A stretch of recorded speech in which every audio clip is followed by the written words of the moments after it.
Operation സിന്ദൂറിലൂടെ ഇന്ത്യയുടെ പ്രതിരോധം ശക്തമാവുമ്പോൾ സാമൂഹിക മാധ്യമങ്ങളിലൂടെ വരുന്ന ദേശവിരുദ്ധ ആശയങ്ങൾ പ്രചരിപ്പിക്കുന്നതിനും വ്യാജ വാർത്തകൾക്കും കുറവില്ലാത്ത സാഹചര്യത്തിൽ പൂട്ടിടാൻ കേന്ദ്രം തയ്യാറാകുന്നുണ്ടെന്ന് ഓർക്കുക. കൂടാതെ പാകിസ്ഥാനിൽ നിന്നും എത്തുന്ന വ്യാജ വാർത്തകൾ ഫാക്ട് ചെക്ക് ടീം PIB രംഗത്തുണ്ട്. പ്രതിരോധം തുടങ്ങിയ അന്ന് മുതൽ സാമൂഹിക മാധ്യമങ്ങളിൽ വരുന്ന വാർത്തകളിൽ വ്യാജനുണ്ടായിരുന്നു. നിലവിൽ പ്രസ് ഇൻഫർമേഷൻ ബ്യൂറോ പോസ്റ്റുകൾ പരിശോധിക്കുന്നുണ്ട്. പാക് അനുകൂല പോസ്റ്റ് ഇന്ത്യയിൽ കൂടുന്നുണ്ട്. വ്യക്തികളുടെ പേരിലും ഗ്ലോബൽ ഡിഫൻസ് ഇൻസൈറ്റിന്റെ പേരിലും തുടങ്ങിയ പേജുകളിലും വരുന്ന വാർത്തകൾ ആണ് PIB തെറ്റാണെന്ന് ഈയിടെ കണ്ടെത്തിയത്. ഇന്ത്യ തോൽവിയിലാണെന്ന് കാണിക്കുന്ന തരത്തിലാണ് സന്ദേശങ്ങൾ പാക് അനുകൂലികൾ പുറത്തുവിടുന്നത്.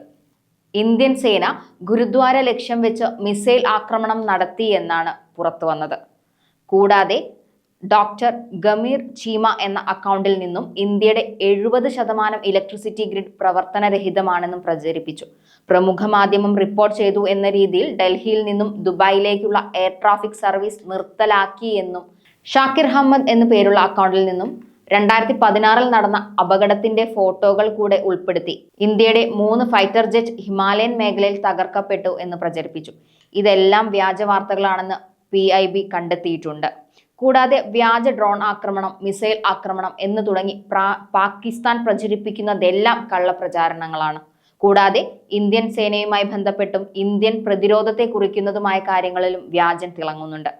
ഇന്നലെ ഇതുമായി ബന്ധപ്പെട്ട് മറ്റൊരു വാർത്ത പുറത്തു വന്നിരുന്നു. ദേശവിരുദ്ധ സന്ദേശങ്ങൾ പ്രതിരോധവുമായി ബന്ധപ്പെട്ട് പുറത്തു വരുന്നതിന്റെ അടിസ്ഥാനത്തിൽ ഈ നീക്കം ഇന്ത്യയിൽ 8000 അക്കൗണ്ടുകൾ കേന്ദ്ര സർക്കാർ നിർദ്ദേശത്തെ തുടർന്ന് X ബ്ലോക്ക് ചെയ്യുന്നു.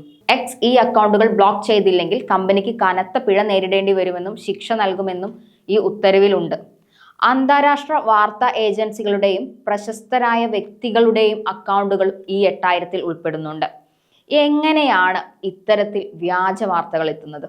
ഇന്ത്യ ജാഗ്രതയിൽ മുന്നോട്ട് പോകുമ്പോൾ, ഒന്നിച്ചു നിൽക്കുമ്പോൾ പാക് അനുകൂലമെന്ന് തോന്നുന്ന പോസ്റ്റുകളാണ് പ്രമുഖരടക്കം ഷെയർ ചെയ്യുന്നത്. കൂടാതെ മലയാളത്തിലെ പ്രമുഖ ചാനലുകളും ഇതിൽ ഉൾപ്പെടുന്നു. ഇന്ത്യയിൽ നടക്കുന്ന വാർത്തകൾ സത്യസന്ധതയോടുകൂടി പുറത്തെത്തിക്കാനാണ് മാധ്യമപ്രവർത്തകർ ശ്രമിക്കേണ്ടത്. നമ്മൾ അതെല്ലാം കണ്ടതാണ്. ജാഗ്രതയോടെ നീങ്ങുക, കള്ളത്തരങ്ങൾ തിരിച്ചറിഞ്ഞ് റിപ്പോർട്ട് ചെയ്യുക.